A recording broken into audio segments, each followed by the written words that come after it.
Amma elə 20-yə çatırıq da ki... Burada 24. 17. Kim qaldı bizə gəlmir? Fotoğraf otura bilər.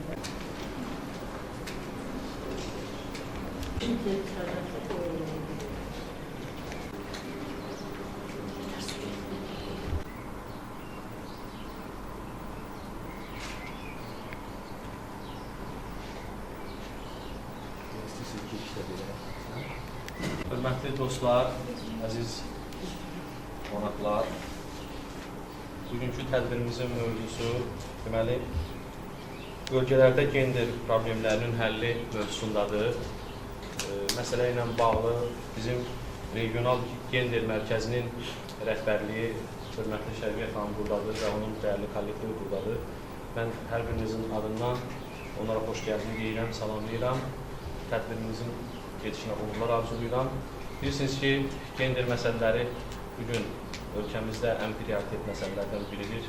Gender məsələlərinin qorunması istiqamətində, təmin olunması istiqamətində Azərbaycan dövləti tərəfindən kifayət qədər hüquqi baza yaradılmışdır və bu istiqamətdə mən deyərdim ki, ən köklü bir sənəd 2026-28-ci illər gender problemlərinin həlli istiqamətində qəbul olunmuş milli fəaliyyət proqramıdır ki, yəni bu fəaliyyət proqramında bizim önümüzdə duran illərdə dövlət siyasətinin həyata keçirilməsi məsələsi deməli, öz əksini tapır. Gender məsələləri Azərbaycanda mən deyərdim ki, bu ənənə hələ 1918-ci ildə Azərbaycan dövləti ilk cümhuriyyət qurulan zaman, şərqdə ilk cümhuriyyət qurulan zaman qadınlara seçmək və seçilmək hüququ verən ilk dövlət olmuşdur və bu bir daha onu deməyə əsas verir ki, həmin dövrdə şərqdə mövcud olmuş dövlətlər içərisində ən birinci bizim deməli cümhuriyyətimizdə qadınlara böyük bir hüquq təmin olunmuşdur. Və bu siyasət sonraki dövrlərdə də Ulu Öndərimiz Heydər Əliyev tərəfindən çox uğurla davam etdirilmişdir və mən deyərdim ki, Azərbaycanda bu istiqamətdə institusional dövlət deməli əsasları yaradılmışdır və Ailə Qadın Uşaq Problemləri üzrə Dövlət Komitəsi bu istiqamətdə deməli fəaliyyətini davam etdirmişdir. Sonradan möhtərəm prezidentimiz cənab İlham Əliyevin də qəbul etdiyi qərarlar və bugün gender məsələlərinə ayrılan diqqət hörmətli Mehriban xanım Əliyeva tərəfindən də təşviq olunmaqdadır və deyə bilərəm ki, bugün nəinki paytaxtımızda, eləcə də regionlarda artıq gender məsələlərinin həlli istiqamətində çox önəmli, vacib qərarlar qəbul olunmuşdur, vacib addımlar atılmışdır.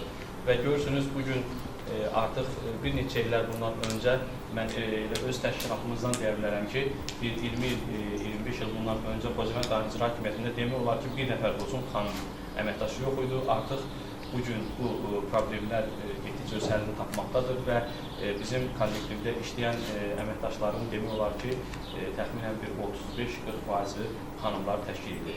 Hətta mən deyə bilərəm ki, bizim icra hakimiyyətində yox, digər təşkilatlarda da qadınların sayı durmadan artır və bugün onların deyək ki, belə deyək, hüquqlarının tanınması istiqamətində önəmli, vacib addımlar atılmaqdadır. Və çox sevindirici haldır ki, nəinki dövlət sektorumuzda. Bugün mən deyərdim, iqtisadi sahədə də, sahibkarlıq fəaliyyətində də qadınların rolu artmaqdadır və dövlətimiz tərəfindən onlara yaradılmış geniş imkanlar bunu deməyə əsas verir ki, qadın sahibkarlarımız, yenə də deyirəm, nəinki ölkəmizin paytaxtında, iri şəhərlərində, artıq regionlarda, hətta işğaldan azad olunmuş ərazilərimizdə də öz fəaliyyətlərini deməli qurublar və davam etdirirlər. Mən çox danışmaq istəmirəm, vaxtınızı çox almaq istəmirəm, biraz vaxtla bağlı bizim problemimiz yarana bilər. Ona görə də sözü Regional Gender Mərkəzinin rəhbəri hörmətli Şərqiyyə xanıma verirəm. Məsələ ilə bağlı sizə çox dolu məlumatlar verirəm. Çox sağ olun, Cəb müəllim, təşəkkür edirəm. Mən ilk öncə Xocavənd Rayon İcra Hakimiyyətinin başçısı Elnaz müəllimim, Cəb müəllim sizə, Əfsanə xanıma təşəkkür edirəm. Çünki həmişə bizi xoş qarşılamışsınız, həmişə bizə dəstək olmuşsunuz və bir daha sizə təşəkkür edirəm. Bugün bizim bura gəlişimizin əsas səbəbi Azərbaycan Respublikası Qeyri-Hökumət Təşkilatlarına Dövlət Dəstəyi Agentliyinin maliyyə dəstəyi ilə bölgələrdə gender problemlərinin təhlili adlı layihə ilə bağlıdır. Layihənin icraçı Regional Gender Mərkəzi İctimai Birliyidir. Bilirsiniz ki, Regional Gender Mərkəzi İctimai Birliyi regionlarda fəaliyyət göstərir, sizin ərazidə də bizdə necə tədbirlərimiz olur. Və gender, biz ümumiyyətlə uzun müddətdir ki, biz gender problemləri ilə məşğul oluruq. Yəni, gender problemləri deyəndə biz erkən nikah, məişət zorakılığı, yəni ailə münaqişələri bunları nəzərdə tuturuq. Və biz demək olar ki, 2015-ci ildə böyük bir layihə işlədik, məişət zorakılığı ilə bağlı. Onu Respublikada demək olar ki, Respublikanın bütün ərazilərini əhatə elədik. 5 dənə bizim deməli, regional ofisimiz var idi və məişət zorakılığı ilə bağlı maarifləndirmə kampaniyası keçirdik. Deməli, bu başladı 2013-dən başladı, ancaq 2015-də daha da sürətləndi və 2015-də biz artıq Dövlət Dəstəyi Şurası ilə bu layihəni davam elətdirdik. Deməli, həmin vaxtı əsas olaraq biz məişət zorakılığının qarşısının alınması ilə bağlı qanun bilirsiniz ki, qəbul olunmuşdur 2010-cu ildə və bu qanunla bağlı biz əhalini maarifləndirirdik və məişət zorakılığı nədir, onun qarşısını necə almaq olar, onunla bağlı. Yəni, qanunda olan müddəalarla bağlı biz əhalini maarifləndirirdik. Sonra biz həm erkən nikah, həm məişət zorakılığı ilə bağlı çox sayılı dəyərli masalar, seminarlar, hətta biz ailələrdə gedib üç qonşunu bir yerə yığmaqla da biz təbliğatımızı aparırdıq. Hardasa biz 2021-ci ildən istədik ki, bir dəyişiklik olsun və biz həmişə o münaqişələrdən, o pis davranışlardan danışırdıq. İstədik ki, bugün nümunəvi işlərdən danışaq və biz UNICEF-in xətti ilə erkən uşaqlıq dövründə inkişafla bağlı layihə işlədik və o layihəni həm Ağcabədi, həm Gəncədə işlədik. Oradan da çox uğurlu alındı. Çünki bilirsiniz ki, valideynlərlə uşaq arasında ümumiyyətlə çox uçurumlar yaranıbdır. Yəni, bunun qarşısını almaq üçün biz valideynlərlə iş apardıq. Bundan sonra biz 2 il deməli, nümunəvi valideynlik institutu adlı layihə işlədik. Bu nümunəvi valideynlik institutu layihəsində istədik ki, biz münaqişələrdən yox, narahat ailələrdən yox, nümunəvi ailələrdən söhbət geçsin və sözsüz ki, haradasa bir narahat bir şey olanda həmişə ona tərəf gedirik, amma biz əslində o nümunəvi ailələrdən söhbət açıb, nümunəvi uşaqlardan söhbət açıb və bunların biz təbliğatını aparmalıyıq ki, kənardan baxan, yəni erkən yaşlı uşaqlarımız da baxsın, görsün ki, valideynlər nümunəvidir, hansısa uşaq nümunəvidir, onun arxasınca geçsinlər. Yalnız bu il biz, yəni o nümunəvi valideynlik institutu layihəsindən sonra belə qərara gəldik ki, bölgələrdə gender problemlərini təhlil edək, görək bu gender problemlərinin səbəbi nədir? Nə qədər biz Nicat müəllim saydı, nə qədər bizim dövlətimiz işlər aparır, işlər görür, ancaq yenə də baxırıq ki, bölgələrdə gender problemləri qalmaqdadır. Yəni, bu gender problemlərinin aradan qaldırılması üçün hansı yolları biz seçməliyik, hansı iş aparmalıyıq, onunla bağlı biz istədik ki, sizlərlə bir müzakirə eləyək, baxaq ki, biz hansı yolu seçsək, neynəsək bu problemlər azalar. Yəni, ailə münaqişələri, erkən nikah halları, sonra bilirsiniz ki, biz nə qədər desək də, dövlət işində, idarə etmədə qadınlar indi çox şükürlər olsun ki, sizdə 30-35%-ə çatıbdır işçilərin sayı.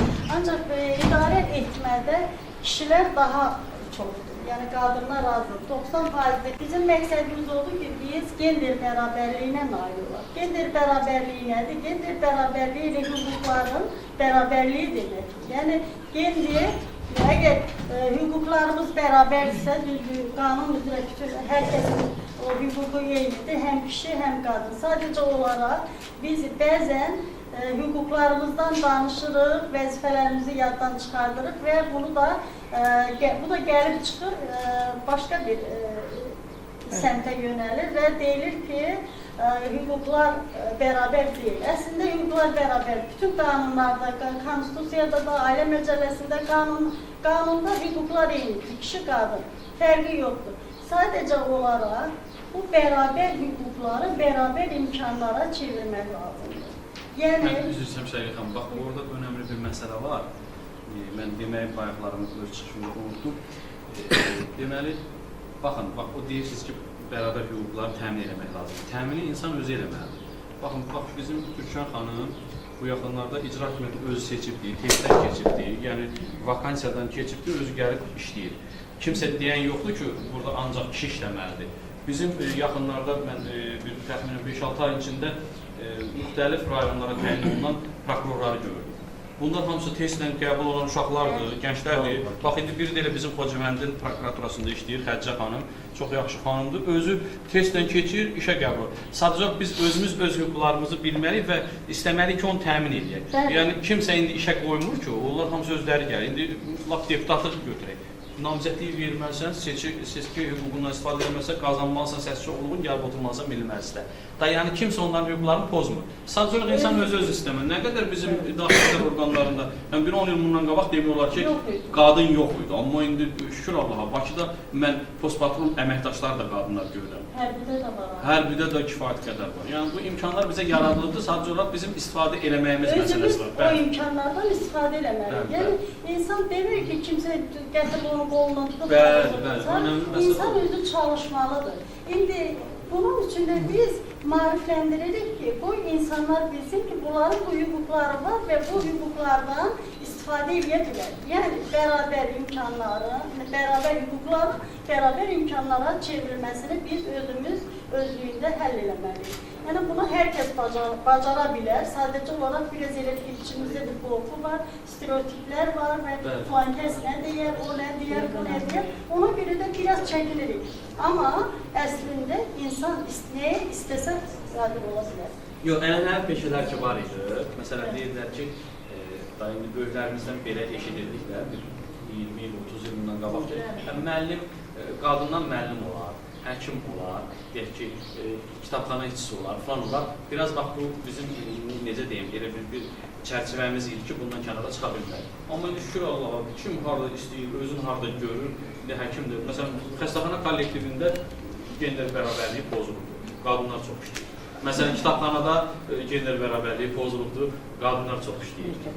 Məktəblərdə artıq bəli, əvvəl deyək ki, direktorlarda, indi az mən rast deyiləm, yəni direktor işi olsun, çoxlu qadınlar. Amma bax, bu gender bərabərsizliyi nəyə gətirir çıxarır? Məktəbdə görürsünüz nə qədər problemlər var.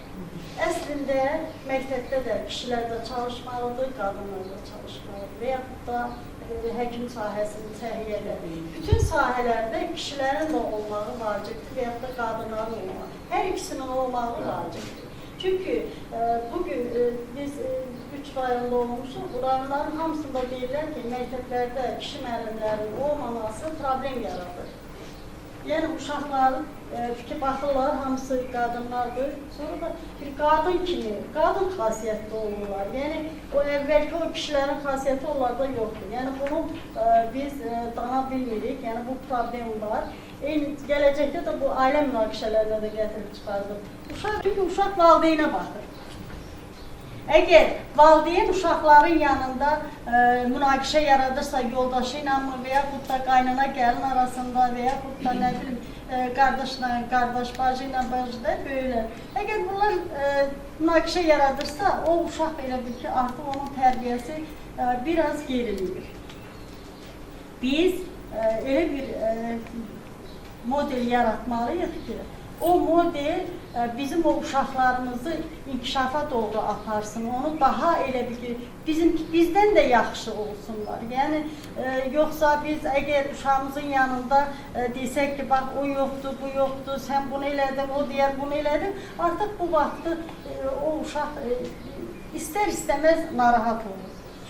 Adicə bir şey ki, uşaq məsəl üçün nənəni də istəyir, ananı da istəyir. Əgər nənə ilə ananın arasında müəyyən münaqişə varsa, uşaq çox demək olar ki, narahat olur. Yəni psixologiyası pozulur. Ona görə də çalışaq ki, biz bu problemlərdən çıxaq. Yəni bir-birimizə xoş münasibət, yalnız xoş münasibət bəsləyək. Bu halda hər şey yaxşı olacaq. Əgər ailədə ata, ana bir-birinə yaxşıdırsa, qaynana, gəlin yaxşıdırsa, o ailədə bütün uşaqlar da demək olar ki, rahat olacaq da, əziyyət çəkməyəcək. Mən çox istəyərdim ki, yəni bu problemləri sizlə müzakirə edək, ancaq Saadət xanım qısaca bir təqdimat eləsin. Bir dənə o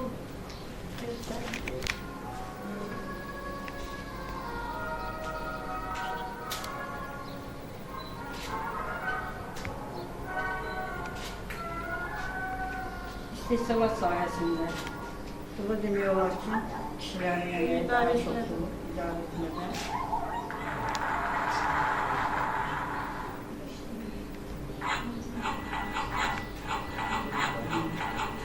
fikir verirsiniz, idarə etmədə 90% kişilərdir, 10% qadınlar. Amma o ictimai işlərdə, yəni bərbərdir, müəyyən sahələr var, orada işte kişi də qadın da, eyni bərabər səviyyədədir. Ancaq deməli, ev işlərində baxırsınız, 90% qadınlardır, 10% kişilərdir. Amma biz çalışmalıyıq ki, yəni əgər qadın işləyirsə, kişi də evdə nəyə qədər ona kömək edəsə daha yaxşı olar. Yəni bəzən görürsən ki, kişilər, qadın həm çöl işinə gedir, həm gəlir evdə də hansısa bir işi görür, amma kişi deyir ki, yox, mən işə getdim, gəldim, yəni evdə heç nə eləmirəm. Yox, mən sizə əmin edirəm, bizim kollektivdə olan kişilər kömək edirlər.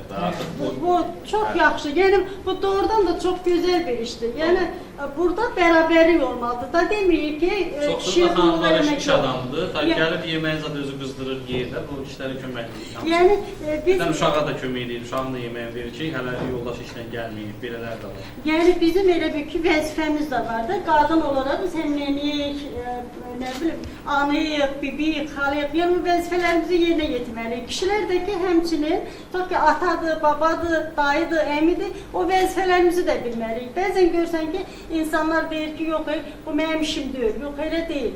Vəzifəm var sənin, elə deyir ki, yox, mən heç kimə çay verə bilmərəm, heç kimə yemək verə bilmərəm, amma yox. Biz ailəmizə qulluq eləməliyik, uşaqlarımıza baxmalıyıq, yoldaşımıza baxmalıyıq. Bəzən görsən ki, bu anlaşılmazlıq olur və o da ailə münaqişələrinə gətirib çıxardır. Yəni bu qədər mən Saadət xanım, siz yəni layihə ilə bağlı indi fikirlərinizi bildirin. Yəni biz çalışacağıq ki, biraz biraz vaxtda da biraz hər birinizə bu günləri iştirak elədiyinizə görə təşəkkür edirik. Çox sağ olun ki, vaxtınızı ayırmışsınız bu günləri. Biz sizə yəni ailə daxili münaqişələrdən törənən problemlərdən və gender münasibətlərinin korunmasından danışacağıq. Gender nə deməkdir? Əvvəla gender məlum məsələdir ki, qadın və kişilər eyni hüquqa bərabər malik olmalıdırlar, buna bərabərlikdir. O vaxt bu problemlər yaranır ki, yəni qadınla kişinin arasında olan münasibətlərdə bu hüquqlar pozulmuş olsun. Belə problemlərlə bağlı əsasən 5 burada yanaşma mövcuddur. Birinci növbədə təhsildə yanaşma, bərabərsizlik, ikincisi əmək bazarında bərabərsizlik, üçüncü idarə etmədə bərabərsizlik, dördüncüsü deməli məişət zorakılığı ilə bağlı olan məsələdir. Ən nəhayət stereotiplər, yəni gender stereotiplərindən ibarət olan bərabərsizliklərdən ibarətdir. Biz regionalda demək olar ki, Tərtər, Ağdam, bir də Bərdər zonasında bununla bağlı sorğular keçirmişik və həmin sorğularda müəyyən cavablar almışıq ki, hardakı həmin bölgələrdə ən çox gözə gələn və yaxud da yaranmış problemlərin meydana çıxması hansı bu göstərilən mövzuya uyğundur. Bugün də sizinləyik belə bir sualla müraciət eləmək istəyirəm ki, deyin görün, ən çox sizin ərazinizdə bu gender bərabərsizliyi hansı sahələrdə daha çox pozulur? Məsələn, sahələr qeydələrini belə təkrar edə bilərəm. Təhsil sahəsində var, ailə münasibətlərində zorakılıq, yəni məişət zorakılığında var, iqtisadi zorakılıq da var. Burada iqtisadi, ictimai, siyasi sahələrdə də bərabərsizlik olur. Bir də ən nəhayət stereotiplərin verdiyi problemlərlə bağlı yaranan problemlər var. İndi ən çox sizin bölgənizdə hansı ilə rastlaşmışsınız? Deyin görək, məktəblərdə bərabərsizlik pozulurmu? Əslində, hüquqlar hamı üçün eynidir. Yəni, dövlət qurumlarında, yəni dövlətçiliyimizdə baş verən qanunların pozulmalarının çoxu, bax, belə bir gender məsələlərindən bağlı olan problemlərlə də əhatə olunur. Gender, bayaqlar izah elədik, həm kişi, həm də qadınlar eyni hüquqa malikdirlər. Yəni, dövlət qanunu qadın üçün yox, kişi üçün yox, hər ikisi üçün eynidir. Amma orada bu münasibətlər həm qadınlar, həm də kişilər arasında pozula bilər. Məsələn, mən düzülüşdə dedim ki, biz bu günləri gender məsələləri ilə bağlı problemin yaranmasından danışacağıq. Amma indi bir tərəfdə kişilər oturur, bir tərəfdə qadınlar. Deyin görək, bu problemi aradan qaldırmaq üçün və yaxud da bunun törəməməsi üçün ən başlıca sizdə belə bir suala cavab yarana bilərmi ki, nə etmək lazımdır bu gender məsələlərinin aradan qaldırmaq üçün? Münasibət bildirmək istəyən yoxdur. Təhsil sahəsində belə bir münasibətlərin pozulduğunu görmürsünüz? Yox, ümumiyyətlə hansı problemlər var, bax o problemləri danışıq. Yəni hər şey yaxşıdır demək biraz olmaz. İrəliləyiş var. Əlbəttə ki, problem olmamış deyil, problemlərimiz var. Amma indi yaxşı olar ki, iştirakçılar özləri münasibət bildirir. Məsələn, siz nə deyə bilirsiniz? Qoy görə Çingiz bəy nəysə fikir bildirmək istəyir. Qalq qardaş Çingiz bəy, qoy görə şəkildə də düşsün, sonra deməsinlər ki, o cəmiyyətdə hər şey normal olmuş. Hər birinizi salamlayıram, mən olaraq əhəmiyyətli bir mövzuya toxunursunuz. Bir şey mənim üçün maraqlıdır, bayaq da qeyd elədiniz, gender bərabərliyi məsələsi. Mən düşündürən şey budur, bərabərlik daha önəmlidir, yoxsa ədalətlilik prinsipi. Çünki düzdür, orada siz qrafikdə qeyd eləmişsiniz, reproduktiv sahədə və ya məişətdə, yaxud idarə etmədə hansı faiz nisbəti var. Mənim şəxsi fikrim, subyektiv fikrimdir ki, müəyyən sahələr var ki, orada bərabərlik ya ümumiyyətlə mümkün deyil gender baxımından və yaxud da biz bunu süni yolla, müdaxilə yolu ilə bir tərəfi digərinə daha çox, yəni digər nisbətən daha çox üstünlük verməklə bərabərliyi əldə edə bilərik, amma bu həmin qurumun, həmin təşkilatın işinin səmərəsinə təsir edə bilər. Müəyyən sahələr var ki, orada qadın əməyi, qadın zehni, qadın düşüncəsi daha effektivdir, daha səmərəlidir, nəinki kişilər. Bəzi sahələrdə də tam tərsinə, misal üçün güc strukturlarında, orduda və s. Mən təbii ki, demək istədiyim şey deyil ki, orduda yaxud güc strukturunda qadın təmsil olunmağı doğru deyil. Xeyr, var, olacaq, olmağı da yaxşıdır, amma yəni bu kimi sahələrdə bərabərsizliyin olmağı ən azından anlaşılandır, mənə elə gəlir ki. Amma təbii ki, idarə etmədə bərabərliyin olmağı əhəmiyyətlidir. Təhsil sahəsinə gəldikdə, mən ən az əvvəlki fəaliyyətimdən məlumatlıyam bu barədə, özüm ixtisasca məlum olduğuma görə. Bildiyim qədərilə 2022 ya 23-cü il statistikası idi dünya üzrə pedaqoji fəaliyyətdə gender bərabərsizliyinin ən böyük olduğu ölkə bizik. Əvvəllər privatika ölkələrindən geridəyik, 4-cü sıradaydı. Hazırki statistika 87% qadın, 13% kişi təmsil olunur. Bu ciddi məsələdir. Xanım da qeyd elədi. Ən az uşaqların, o yaş qrupunda olan uşaqların tərbiyəsində həm qadın, həm də kişi rolu olmalıdır. Çünki məktəbdə biraz şüuraltı olaraq qadın müəllim ana obrazını görünür. Və uşağın tərbiyəsində təbii ki, atanın da rolu var, həmçinin məktəbdə kişi müəllimin də rolu var. söhbət ondan getmir ki, burada fiziki nəyisə müdaxilə, şiddət, zorakılıq və s. Sadəcə olaraq oğlan uşaqlarında xüsusilə çox düzgün bir faktdır əslində ki, əgər gün ərzində təmasda olduğu 20 nəfərdən 15-i, 16-sı qadındırsa, əlbəttə ki, onlardan daha çox nümunə götürəcək, onlardan daha çox nəsə götürəcək. Müəyyən kişiyə xas xarakterlər var ki, onları nümunə ala biləcəyi bir ortam olmayacaq. Həmçinin bu xanımlar üçün də keçərlidir. Mən ona görə fikirləşirəm ki, biz cəmiyyət olaraq hər sahədə bərabərliyi əldə eləmək yox, ən azı ədalətli bölgünü əldə eləmək üçün çalışmalıyıq. Şəxsi fikrim bu yöndədir. Bu sahədə də gördüyünüz işlərə görə də sizə öz adımdan və təmsil edildiğim qurum adından da təşəkkür edirəm. Çox sağ olun. Çox sağ olun. Həqiqətən də məktəbdə problemlər Təsirdən bərabərlik olmalıdır.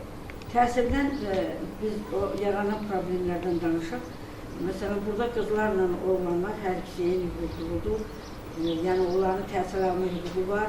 Həm icbari, həm də 11-ci siniflər, eyni zamanda kollec təhsili, ali məktəb təhsili, magistratura, doktorantura.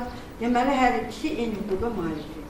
Amma məktəbdə yaranan problem nədən başlayır? İlk öncə ibtidai siniflərdə bax bu saatları şagirdlərin çoxu oğlanlardır, qızlar çox azdır.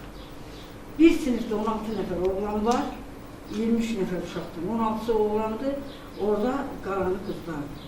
Və yaxud da ki, elə bir sinif var ki, hazırda hamısı sırf oğlandır, bir dənə qız uşağı yoxdur.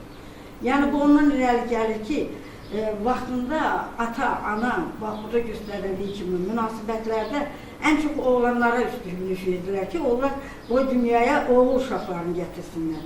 Sanki bir adət alınmışdı ki, yox qızlar olmasın, elə oğul qalsın. Çox vaxtı qızların dünyaya gəlməsinə münasibət tamamilə başqalaşmışdı. Ona görə də bax, bu saatları bu problemi yaşayırıq. Hazırda siniflərdə oğlanlar çoxdur, qızlar azdır.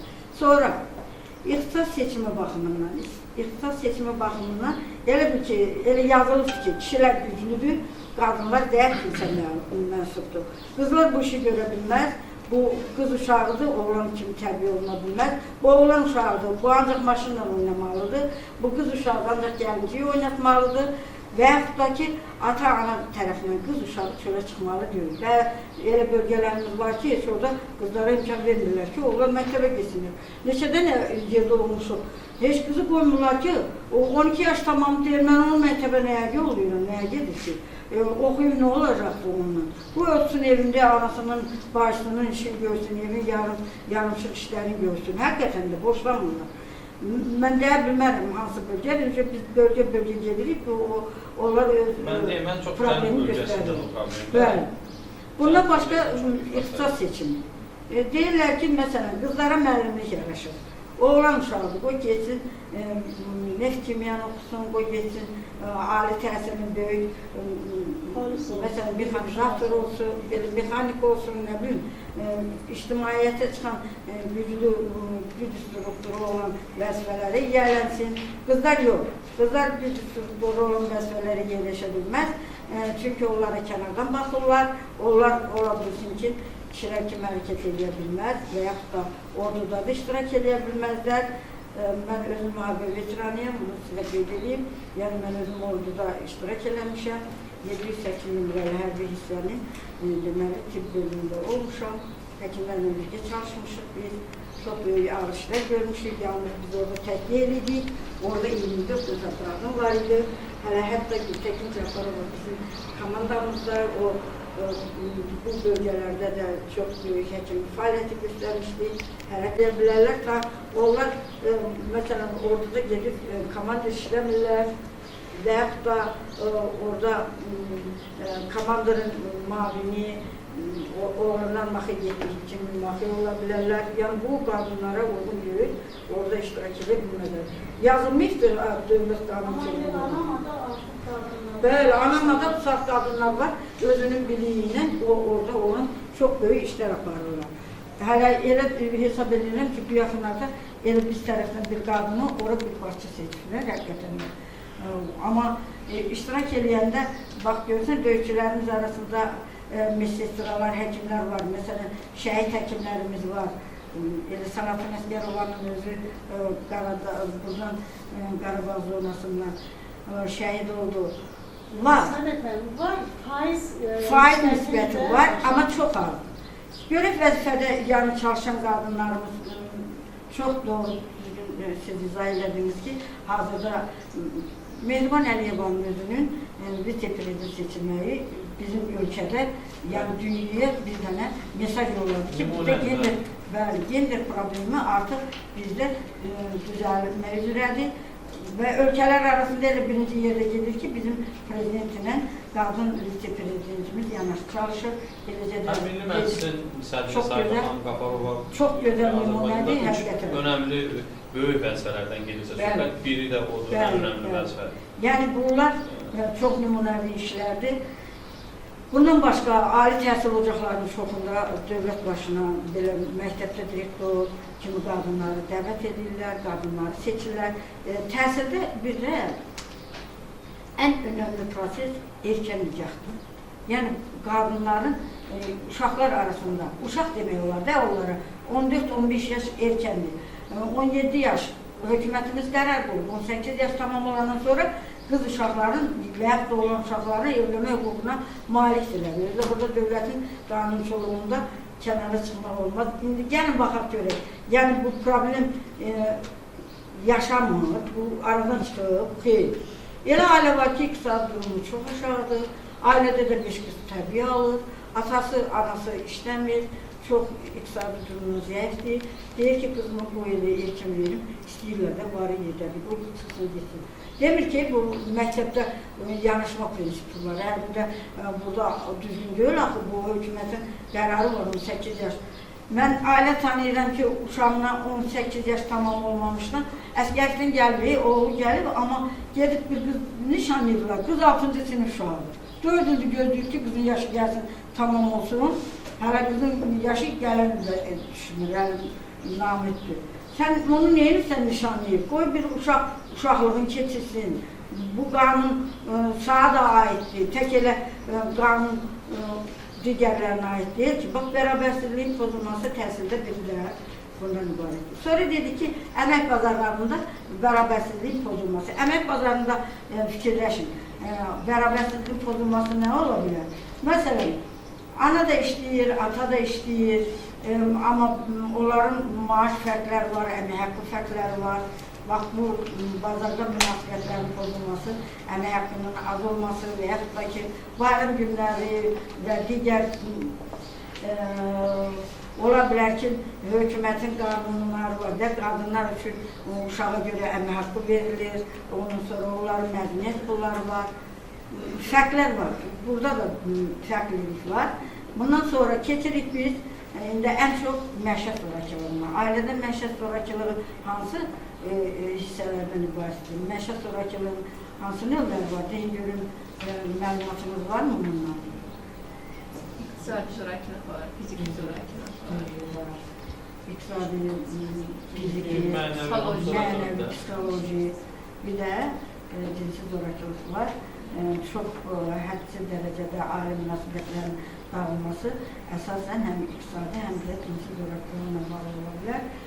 Və burada ailə münasibətlərinin pozulması bəxtlar göstərdiyimiz kimi kişilərin qadınlar üzərində güc strukturunun olmasıdır.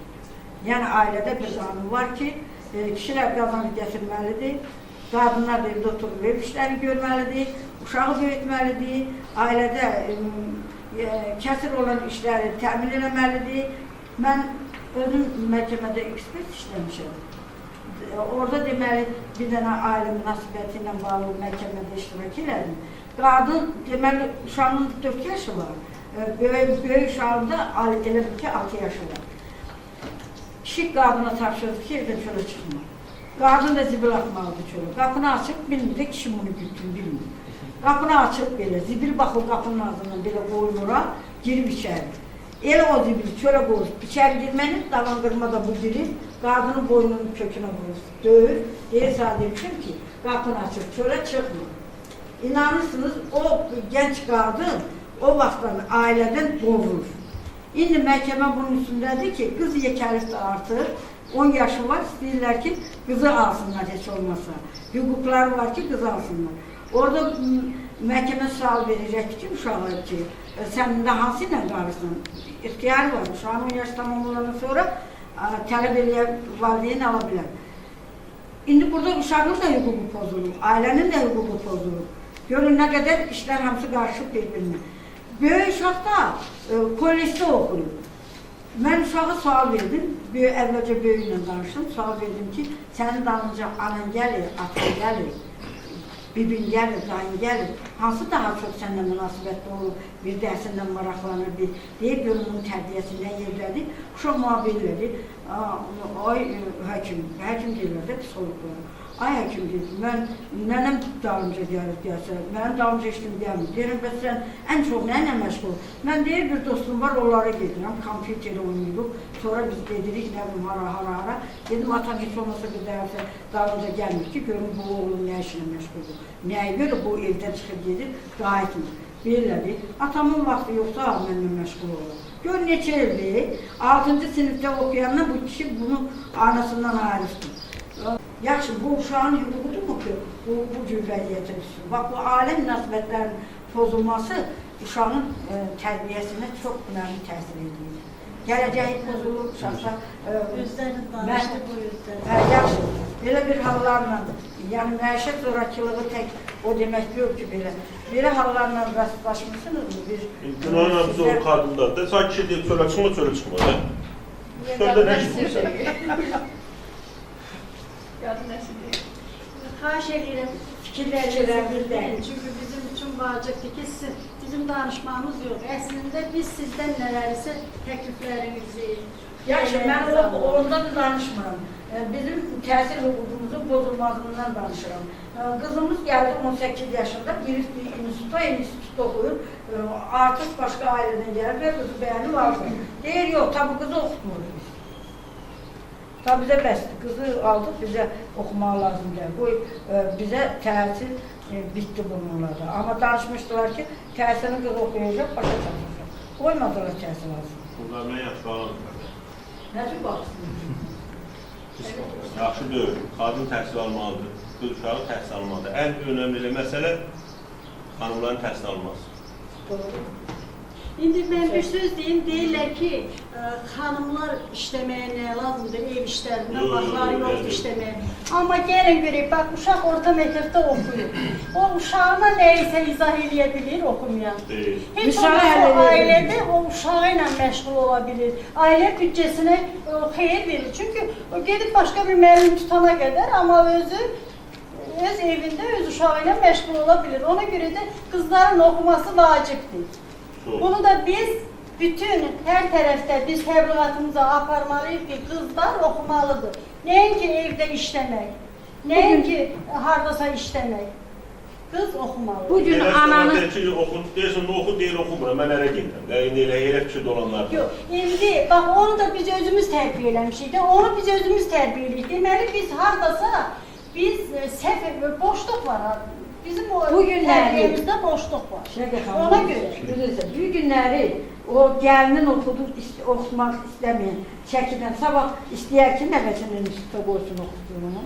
Deyəcək ki, sənin 18 yaşın var, 17 yaşın var, səni verim çıxıb gedir. Sənin oxumağı lazım deyil. Bax, bizim sadət mənim, amma indi qızlar var ki, bu devri deyir ki, mən təhsilimi davam elətdirəcəm. Valideyni istəyir ayrılmışsın, deyir bu. İnstitut qutarıbdır. İndi problem dəyişir. Deyir ki, mən magistraturaya girəcəm, nə bilim, hazırlaşacağım. Yəni, beləsi də var. Yəni, o tərbiyədən çox şey asıldır. Valla, bilirsiniz nə dərdir?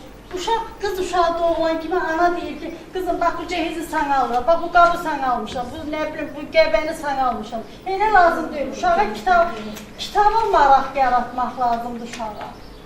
Hətta layla çalanda, hətta nağıl danışırsan uşağa, onu da əlinə kitab al, bu uşaq kitaba meyilli olsun. Yoxsa, ay bu qabı sənə almışam, bu cehizi sənə almışam, ay sən böyüyəndə belə eləyəcəm, ailə quranda belə eləyəcəm.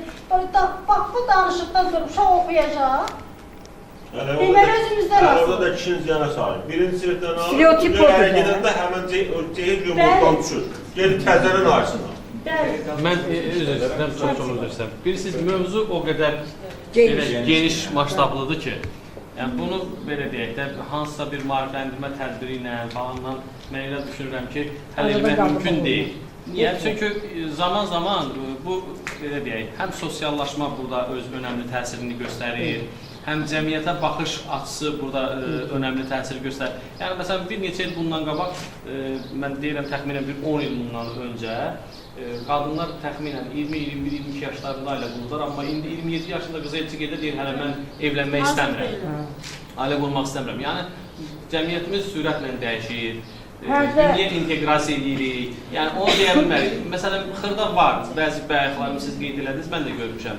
Cənub bölgəsində deyək ki 13 yaşında, İmişlidə 14 yaşında uşağı nişanlamaq, yəni bu toplumun əvəzindən danışmağa bizə belə deyək, imkan vermir ki, deyək ki, elə Azərbaycanda bu vəziyyət var. İndi xırda nöqsan hər yerdə var, dünyanın hər bir yerində var. Dediyiniz zorakılıq Amerikada müəllim, cinsi zorakılıq var, müəllim öz şagirdinə qarşı idi, müəllim. Bütün dünyada var bu problemlər və bunu ümumi cəmiyyətin adına çıxmaq olmaz. Hər tip insan da var, belə deyək, dünya baxış, düşüncə tərzi fərqli olan insanlar da var. Amma sevindirici burasındadır ki, Azərbaycanda bugün həqiqətən təhsil almayan, məsələn, bax bu kiçik qəsəbə ki var, Xocavənd qəsəbəsi.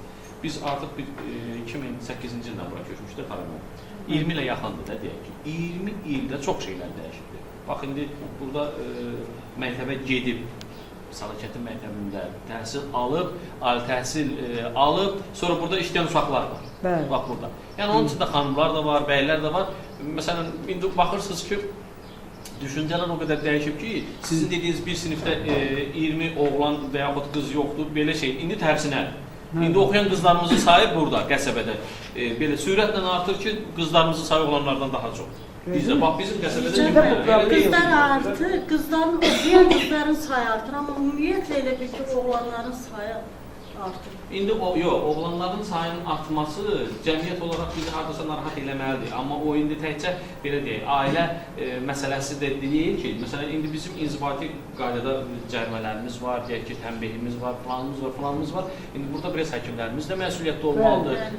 Geniş mövzuda, yəni təkcə bir nəfərin üstündən yıxmaq olmaz ki, tutam ki, mən cahil insanam, deyirəm ki, mənim 3 qızım var, bir dənə də oğlum olsun, 4-cü qız gəlir, tabi üzr istəyirəm, bu hamımızın başına gəlir. İstəmirəm də bu dünyaya gəlsin. Bunu həkim deməli yox, qardaş, sən bunu üzr istəyirəm, belə deyək də, düşünməliydin. Bu problem düzəlmir. Bəli, bu həkim bundan tamamilə imtina eləməlidir. Elə bir cəza tədbir olmalıdır, qorxmalıdır ki, mən bunu eləsəm həbs olunacaq. İndi gedirlər əyri yollarla, harada, evdə, orada, burada, nə bilim, başqa yollarla bunu tələf edirlər. Bu problemin indi köhlü həlli üçün artıq dövlət tərəfindən kifayət qədər, belə deyək də, bu baza yaradılıbdır. Və bir də bu təhlil nə? Bax, bu təhlilin əhəmiyyəti nədir? Ümumiyyətlə dindir problemlərini təhlil eləmək nəsə vacibdir, yoxsa? Çox vacibdir. Bizim əlimizdə olan yeganə imkan maarifləndirmə tədbiridir. Biz bundan başqa nə edirik? Demək, o təhlil nəticəsində biz araşdırma, sorğu götürürük, araşdırmalar edirik, müzakirələr edirik və bəzi şeyləri ortaya çıxardırıq və çalışırıq ki, onun həlli olunsun. Yəni, həlli üçün də biz neynəməliyik? Təbliğatımızı aparmalıyıq. Maaşləndirmə tədbirləri çəkilir. Vaxta görə çox geniş bu barədə bizim icra hakimiyyətinin fəaliyyəti təşkilatların təkcə bu il 2026-cı ildə gender məsələlərlə bağlı keçirdiyi tədbirləri sağlaxılsam, yəni bax, məsələn, vaxt gedər burada. Biz, bax, məktəblərimizdə, idarələrimizdə bununla bağlı kifayət qədər həm videoroliklər hazırlayıb, məsələn, təbliğat işini aparırıq, həm belə tədbirlərimiz, məktəb, deyək ki, dərs vaxtı biz məktəblərimizin hamısında, ayrı-ayrılıqda, məsələn, hamısını bir məktəbə cəmlənmirik, bu məktəbdə gedirik, bugün keçiririk, 3 gün ondan sonra.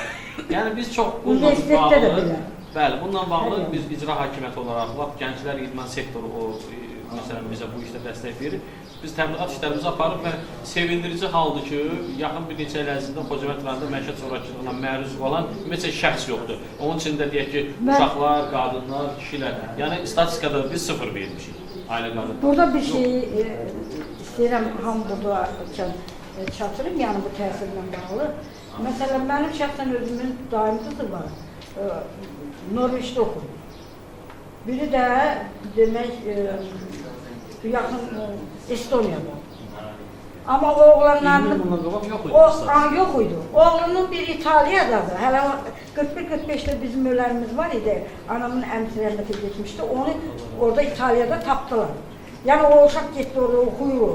Hüquqşünas olur. Almaniyada da okuyan digər uşağımız var. Burada bir problem yok. Nə o oğlanlar orada tutarlılar, oxuyurlar. Burada gəlib işləmirlər.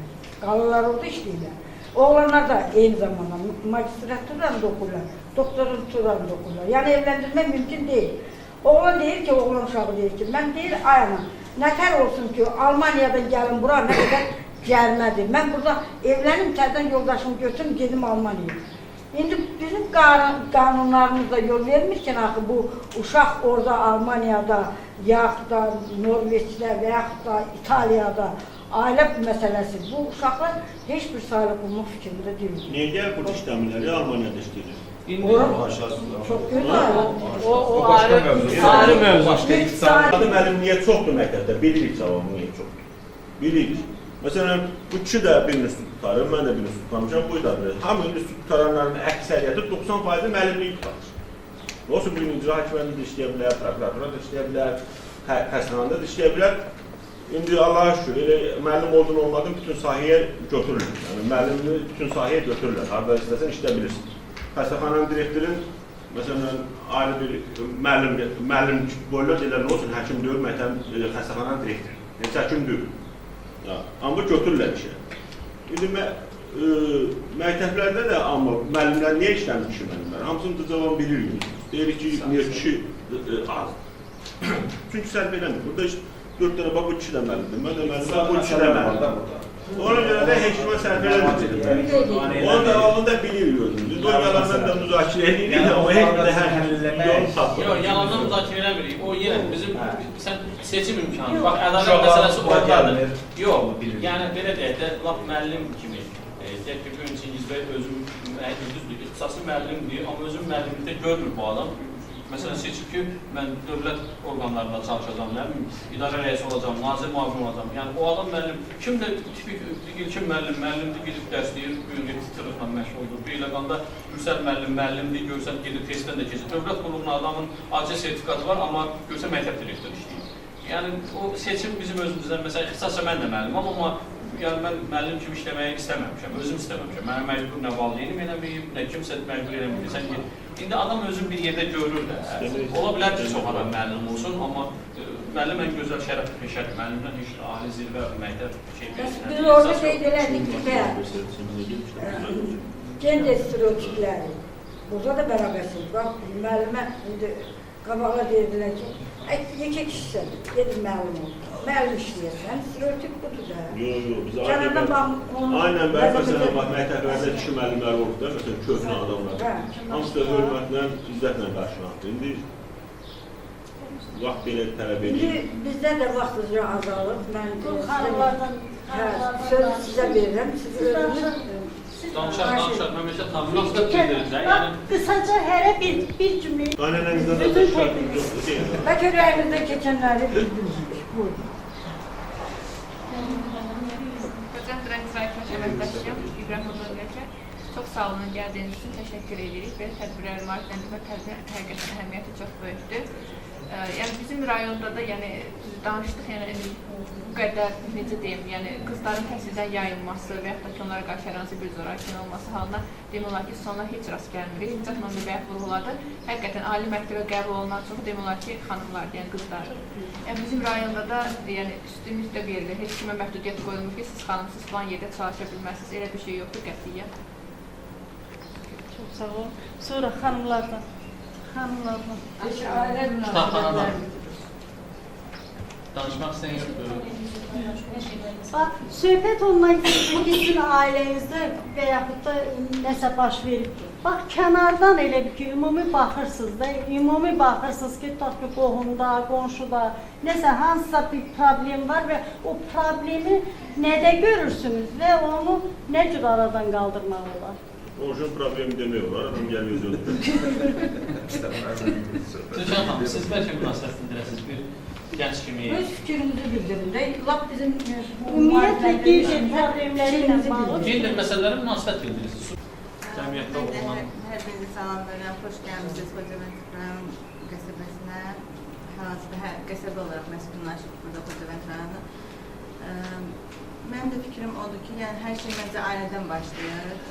Burada əsas faktor ata-anadır. Yəni onlar uşağı necə tərbiyə edirsə, uşaq da o yolu seçir. Tək valideyn də üstünə atmaq olmaz. Uşağın özünün də bir əqidəsi olmalıdır. Amma qız uşaqları əlbəttə mən tərəfdarıyam ki, ali təhsil altında daha yaxşı olar. Öz mövqelərimiz tabii. Teşekkür ederim.